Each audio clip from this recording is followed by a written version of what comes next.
剥了点皮。你不关心我就算了，还凶我，这是怎么了？我不喜欢你这样。保护你，随便生气，我这次做到了。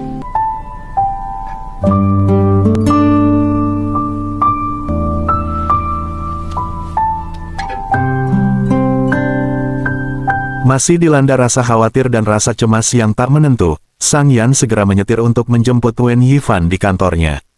Ketika tiba di sana, ia melihat Che Xingde berkeliaran dengan mencurigakan. Sang Yan segera menelepon polisi sebelum melangkah keluar untuk menghadapi Che Xingde.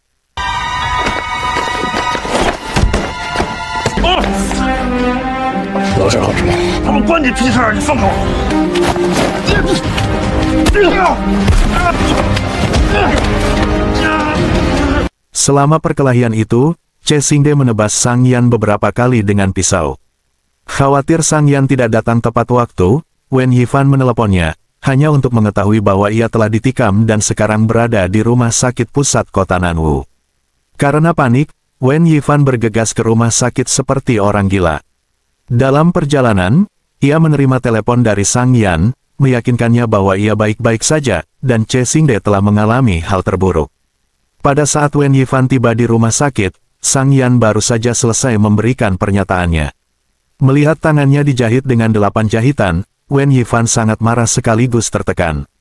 Sambil menahan tangis, Sang Yan tersedak dan mengaku, "Aku selalu sangat peduli. Kali ini, akhirnya aku melakukannya.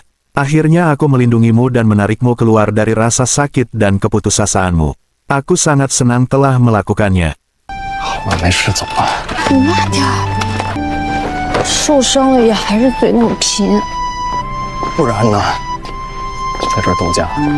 Sampai di rumah, Wen Yifan merawat Sang Yan dan memberinya obat. Kemudian, ketika Sang Yan ingin mandi, Wen Yifan bersikeras untuk tetap di sisinya, takut dia akan terluka. Sang Yan mendorong Wen Yifan ke kamar tidur, bersikeras bahwa dia bisa melakukannya sendiri. Tetapi dia bahkan tidak bisa melepas pakaiannya. Setelah ragu-ragu sejenak di pintu kamar mandi, Wen Yifan menerobos masuk dan berkata bahwa dia akan membantunya mandi.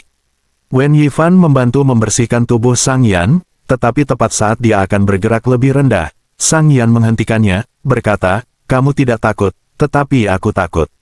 Saat Wen Yifan hendak pergi, Sang Yan meraihnya dalam-dalam.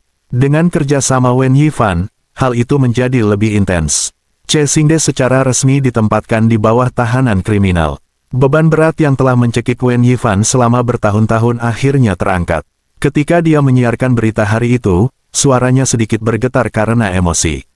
Dalam persidangan dengan kasus serupa namun menghilangkan nyawa dari seorang gadis yang tak lain adalah sahabat dari Wen Yifan sendiri, Che Xingde menangis, mengatakan bahwa dia tidak bermaksud membunuh Guo Ling dan memohon Che Yanqin untuk membantunya. Pada akhirnya, mereka berdua menguburkan jenazah Guo Ling bersama-sama. Che Xingde mengakui semua kejahatannya tanpa ragu-ragu. Pengadilan akhirnya menjatuhkan hukuman mati kepada Che Xingde, mencabut hak politiknya seumur hidup, sementara Che Yanqin dijatuhi hukuman 3 tahun penjara. Wen Yifan menghadiri persidangan, dan saat putusan diumumkan, dia akhirnya merasa seperti telah lolos dari kegelapan yang telah menjebaknya selama bertahun-tahun. Lepas dari segala tekanan hidupnya, mereka kemudian berjalan bersama dan Wen Yifan membeli sekantong permen.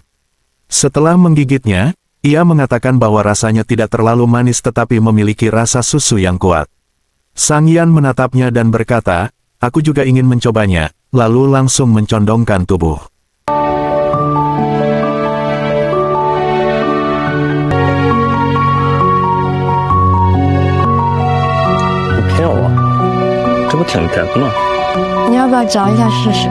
Sang Yan mulai mengisyaratkan tentang pernikahan, tetapi Wen Yifan lambat untuk menyadarinya.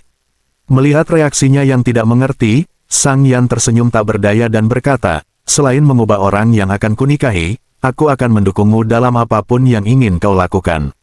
Hidup tidak bisa dijalani dengan setengah hati, kau harus melakukan semuanya sesuai dengan keinginanmu sendiri." Wen Yifan menjawab bahwa dia sudah tumbuh besar dan sekarang, dengan dukungan Sang Yan, dia akhirnya bisa hidup bebas tanpa peduli dengan pendapat orang lain. Sang Yan menyarankan agar Wen Yifan pulang bersamanya untuk merayakan tahun baru. Wen Yifan, yang sedikit malu, setuju.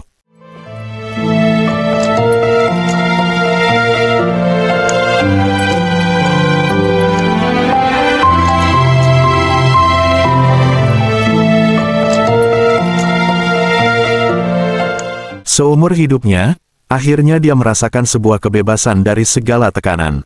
Dan hari itu, ibu Wen Yifan, Zhao Yuandong muncul. Saat itu adalah hari ulang tahun Wen Yifan. Zhao Yuandong menyesal tidak mempercayai Wen Yifan saat itu. Ketika putrinya diserang, ia mengabaikannya dan menutup mata. Sambil menangis, ia memohon kepada Wen Yifan untuk memberinya kesempatan untuk bertemu sesekali.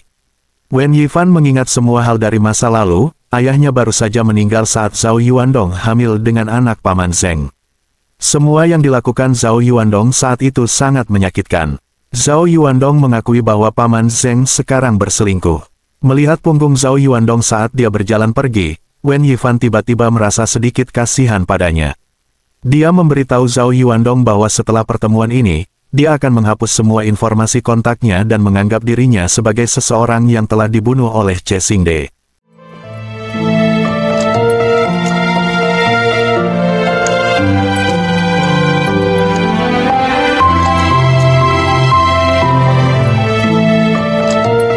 Sang Yan datang untuk menjemput Wen Yifan.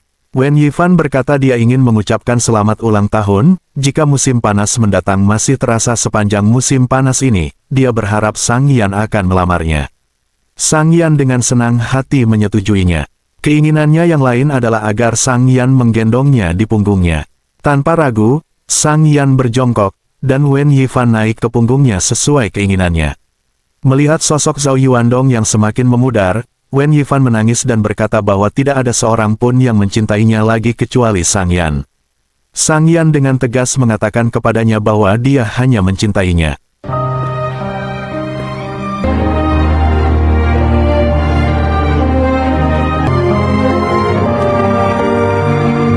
Setelah pertunjukan yang diadakan kantor Wen Yifan selesai, bersama Sang Yan, Wen Yifan kembali ke rumah namun Sang Yan memberitahu bahwa pemilik rumah sedang merenovasi rumah itu, dan mereka harus pindah. Sang Yan meyakinkan Wen Yifan, "Kemasi saja barang-barangmu sendiri, serahkan sisanya padaku." Begitu mereka memasuki rumah, Sang Yan tidak dapat menahan diri lagi dan mendekap Wen Yifan dari belakang. Di atas panggung, dia bersinar begitu terang, dan dia merasa sangat beruntung memilikinya. Setelah penuh gairah mereka, Sang Yan mengangkat Wen Yifan dan membawanya ke tempat tidur.